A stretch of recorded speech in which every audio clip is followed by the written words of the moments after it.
Good evening class 11th। हम application of dimensional analysis start कर चुके थे, जिसकी हमने 2 एप्लीकेशन कंप्लीट कर ली थी।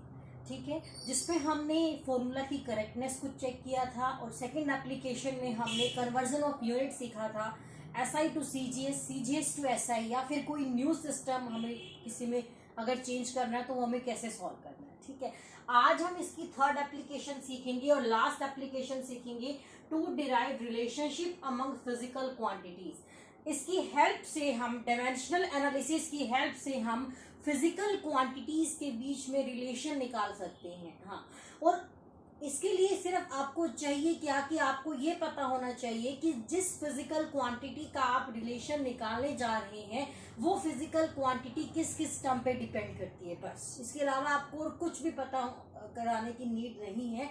इसी की हेल्प से आप डिफरेंट फिजिकल क्वांटिटीज के बीच में रिलेशन को डिराइव कर सकते हैं। ठीक है, स्टार्ट करते हैं हम इसको। लास्ट एप्लीकेशन है हमारी डायमेंशनल एनालिसिस की। जैसे मान लीजिए आपको गिवन है फोर्स, जो है हमारा फोर्स, वो हमारा डिपेंड करता है force on a particle. Force on a particle depends upon, किस किस चीज पे डिपेंड करता है। पहला डिपेंड करता है मास के ऊपर, उस पार्टिकल के मास के ऊपर m, और दूसरा डिपेंड करता है उस पार्टिकल की एक्सेलरेशन के ऊपर। एक रिलेशन डिराइव करके दिखाई।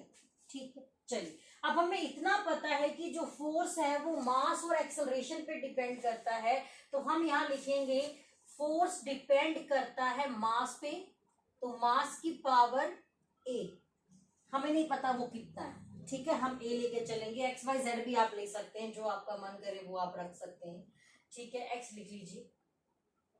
और फोर्स डिपेंड करता है एक्सेलरेशन पे, उसकी पावर y। हमें नहीं पता वो कैसे डिपेंड करता है। ठीक है, इक्वेशन नंबर 1, इक्वेशन नंबर 2, इन दोनों इक्वेशन से हम क्या लिख सकते हैं। F is equal to K M raise to power x, a raise to power y। x और y यहाँ हमें निकालने हैं कांस्टेंट से। हमारे मास है m, a एक्सेलरेशन है, k यहाँ कांस्टेंट है। फिजिक्स में किसी भी प्रोपोर्शनलिटी साइन को हटा के क्या लगाया जाता है, कांस्टेंट लगाया जाता है। ठीक है, कांस्टेंट डायमेंशनलेस क्वांटिटी होती है। ठीक है, अगर ये चीज ऐसे लिखी गई है तो इसका मतलब क्या है। इसका मतलब है कि dimension of left hand side must be equal to dimension of right hand side, तभी ये चीज ऐसे लिखी गई है।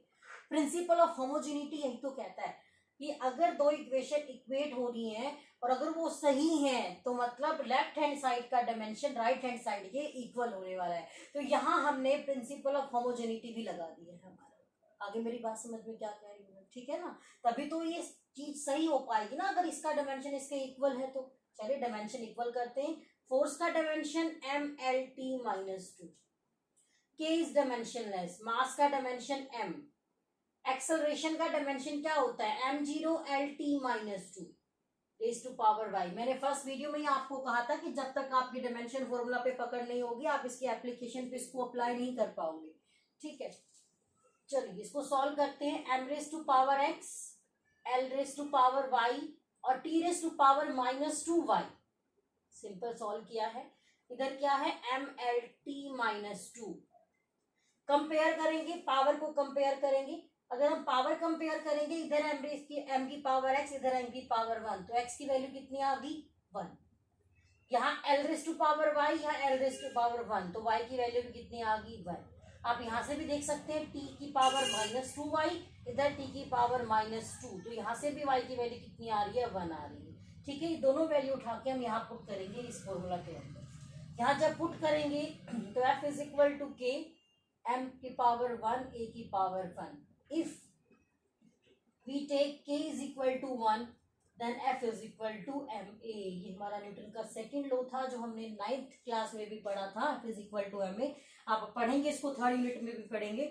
अगर कुछ भी गिवन नहीं है तो कांस्टेंट की वैल्यू आपको हर बार 1 लेके चलनी है एग्जाम में। अगर कुछ और वैल्यू लेनी होगी तो आपको वो देगा कि आपको ये वैल्यू लेनी है। ठीक है, तो इस तरीके से हम रिलेशनशिप डिराइव कर सकते हैं जिस भी फिजिकल क्वांटिटी का रिलेशन डिराइव करना है वो किस किस पे डिपेंड करता है वो आपको गिवन होगा।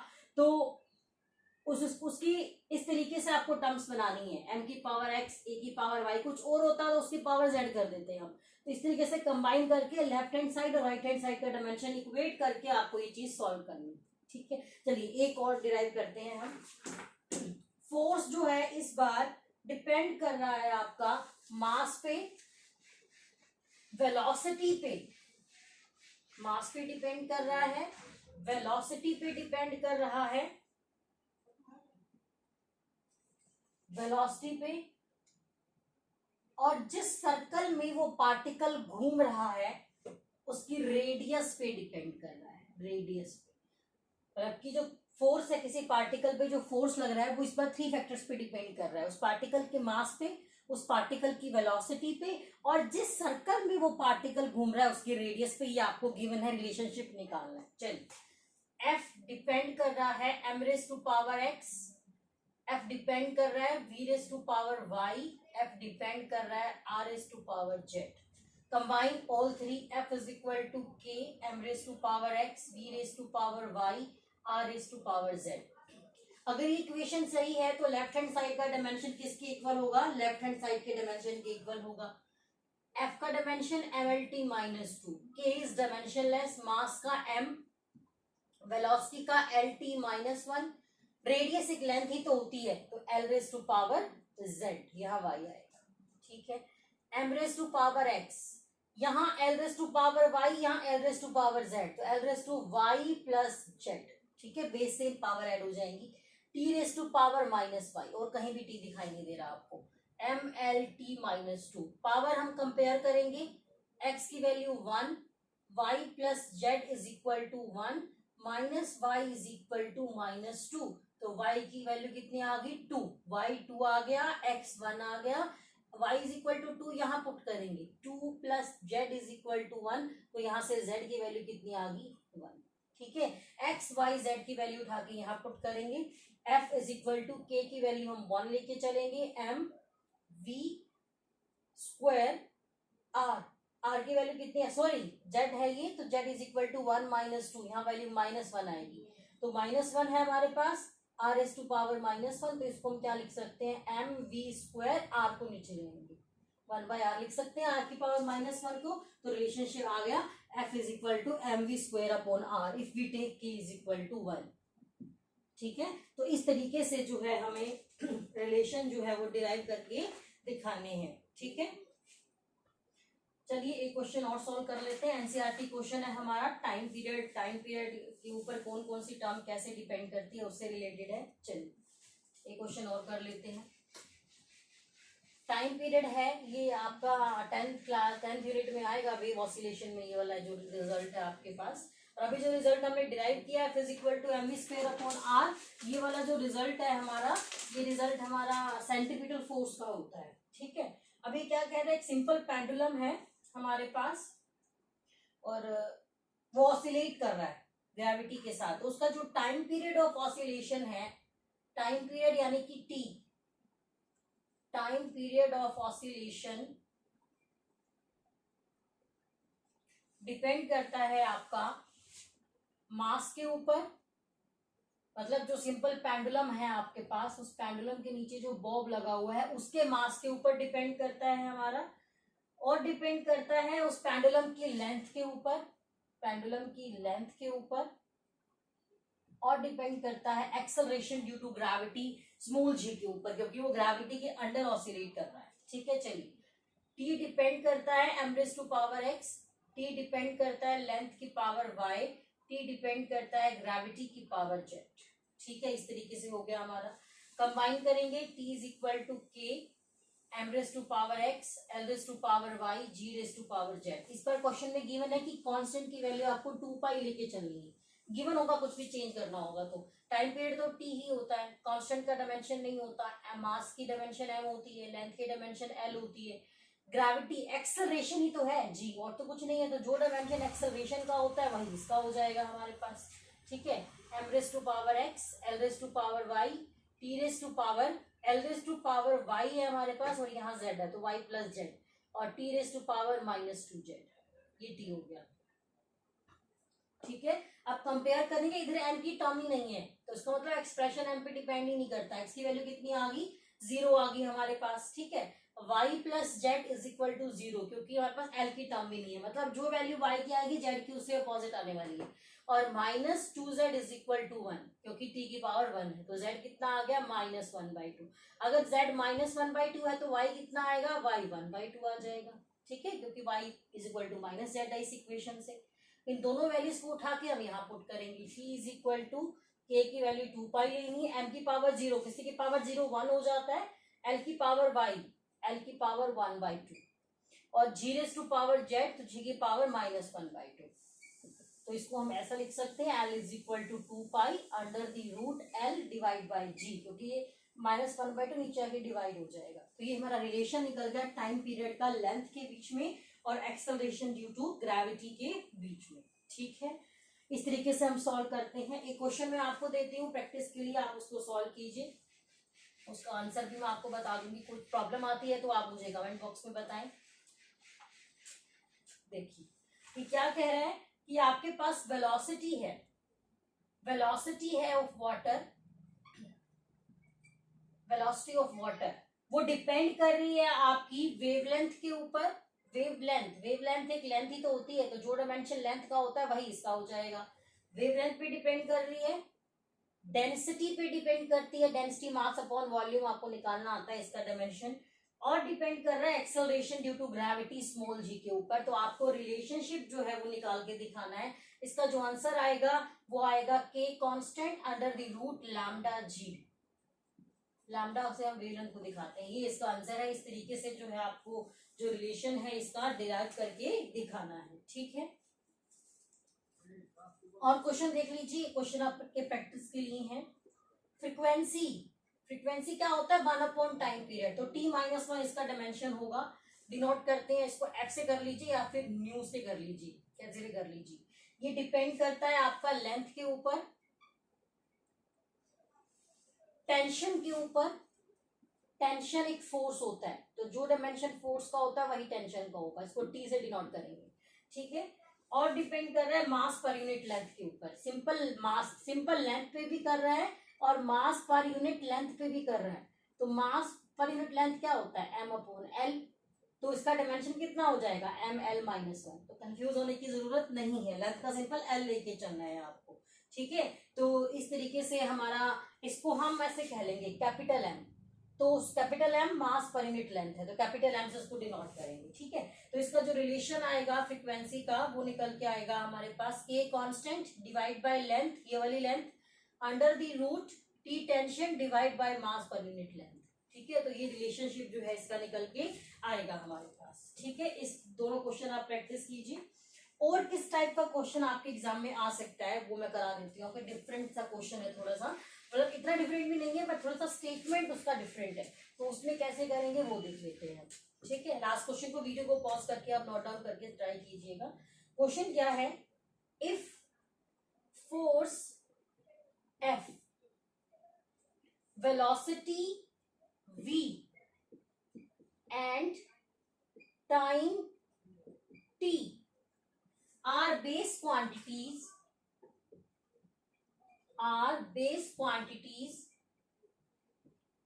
अगर force, velocity and time base quantities हैं, then find dimension of energy. फिर आपको एनर्जी का डायमेंशन निकाल के दिखाना। अब तक हम एमएलटी में बात कर रहे थे, अभी ये फोर्स, वेलोसिटी, टाइम में बात कर रहा है कि एमएलटी की बजाय फोर्स, वेलोसिटी, टाइम में एनर्जी का क्या रिलेशन होगा। एनर्जी ml/t-2 होता है ना, लेकिन वो एमएलटी की टर्म्स में, हमें तो फोर्स, वेलोसिटी और टाइम्स की समझी कोई दिक्कत नहीं है, जो अभी तक कर रहे थे वही करेंगे। एनर्जी डिपेंड कर रही है फोर्स की पावर x, वेलोसिटी की पावर y, टाइम की पावर z। बस आपका ऐसा करते रिलेशन आ जाएगा। कांस्टेंट की वैल्यू आप 1 ले लेना, डायमेंशन हम कंपेयर करेंगे ml/t-2, constant is dimensionless, ml/t-2 force का डायमेंशन, वेलोसिटी का l/t-1 और टाइम पीरियड तो z ही होता है हमारे पास, t होता है सॉरी। यहाँ से m⁻x, l⁻, यहाँ x, l⁻, यहाँ y, तो x + y, ठीक है। t⁻, यहाँ -2x, यहाँ -y, और यहाँ जेड, तीनों में टी है ना, -2x -y और प्लस जेड, ठीक है। तो इस तरीके से ये आ जाएगा। कंपेयर करेंगे यहाँ से तो x की वैल्यू तो 1 आ गई सीधी सीधी, m⁻x है। x plus y is equal to कितना है, 2 है। तो x की वैल्यू जब हम यहाँ 1 पुट करेंगे तो y की वैल्यू भी कितनी आ जाएगी, 1 आ जाएगी हमारे पास, ठीक है। x की वैल्यू 1 और y की value 1, -2x -y plus Z किसके इक्वल होगा, t⁻⁻², -2 के इक्वल हो जाएगा आपका, ठीक है।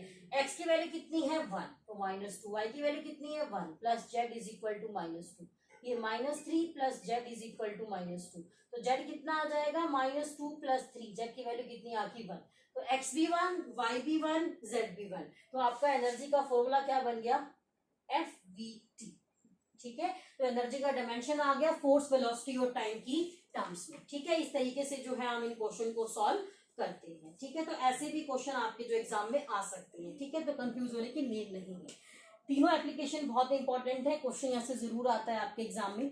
डायमेंशनल एनालिसिस की लिमिटेशन क्या है, छोटा सा टॉपिक है, 1 मिनट का, वो बता देती हूँ, फिर हम अपना नेक्स्ट चैप्टर नेक्स्ट वीडियो में स्टार्ट करेंगे, significant figures and error. Dimensional analysis का हमारे पास लिमिटेशन क्या है कि डायमेंशनल एनालिसिस जो है हमारे पास उन फॉर्मूलाज को डिराइव करने में नहीं लगा सकते जहां कांस्टेंट डायमेंशनलेस ना हो। जैसे आपके पास f इज इक्वल टू, जैसे आपके पास f is equal to capital G m1 m2 upon r², ये फॉर्मूला है। तो G क्या है, gravitational constant, but gravitational constant का ये डायमेंशन है, मैं हर बार कह रही थी कांस्टेंट इज डायमेंशनलेस, लेकिन आप इस रिलेशन इस एप्लीकेशन की हेल्प से उन रिलेशन को डिराइव नहीं कर सकते जहां पे आपका जो प्रोपोर्शनलिटी कांस्टेंट उसके पास डायमेंशन है, ठीक। आप इस चीज को वहां नहीं लगा सकते रिलेशन डिराइव करने में जहां पे आपका फिजिकल क्वांटिटी किसी एंगल पे डिपेंड करता है, क्योंकि एंगल डायमेंशनलेस होता है। अगर आपके पास कोई फॉर्मूला है f is equal to xy cos theta, इस तक का कोई रिलेशन है, तो कॉस थीटा डायमेंशनलेस होता है, तो अगर आप इसको डायमेंशनली निकालने लगोगे तो f is equal to x y आएगा, और आपको लगेगा कि फॉर्मूला बिल्कुल ठीक आएगा, क्योंकि वो डायमेंशनली सही भी है, क्योंकि कॉस थीटा डायमेंशनलेस होता है, लेकिन ऐसा नहीं है। तो जिस सिस्टम पे अगर कोई फिजिकल क्वांटिटी एंगल पे डिपेंड करती है तो वहां ये हम नहीं लगा सकते हैं, या फिर कोई आपकी फिजिकल क्वांटिटी एक्सपोनेंशियल फंक्शन पे डिपेंड करते हैं, e⁻x e⁻y, क्योंकि e जो होता है वो भी डायमेंशनलेस होता है, तो वहां भी ये नहीं लग सकता है, ठीक है। ये वहां नहीं लग सकता जहां पे कुछ इस टाइप की इक्वेशन हो, ut प्लस हाफ at², जहां पे 2-3 टर्म्स प्लस माइनस साइन से सेपरेट हो, ये वहां भी नहीं लग सकता, क्योंकि अगर आप इसको निकालने की कोशिश करोगे तो s इक्वल टू ut भी आ जाएगा, s is equal to half at² भी आ जाएगा, लेकिन प्लस साइन कहाँ लगेगा हमको नहीं पता चलेगा उससे। तो जहां पे 2-3 फिजिकल क्वांटिटी कुछ प्लस माइनस साइन से सेपरेट हो वहां आप इसको नहीं लगा सकते, ठीक है। तो ये इसकी लिमिटेशन है, कांस्टेंट डायमेंशनलेस होना चाहिए इसको लगाने के लिए हमारे पास, ठीक है। कॉस थीटा एंगल वाली टर्म्स नहीं होनी चाहिए, प्लस माइनस से सेपरेट जो है वो टर्म्स नहीं होनी चाहिए, ये इसके डायमेंशन है हमारे पास, ठीक है। क्वेश्चन को प्रैक्टिस कीजिए, ऑल द बेस्ट।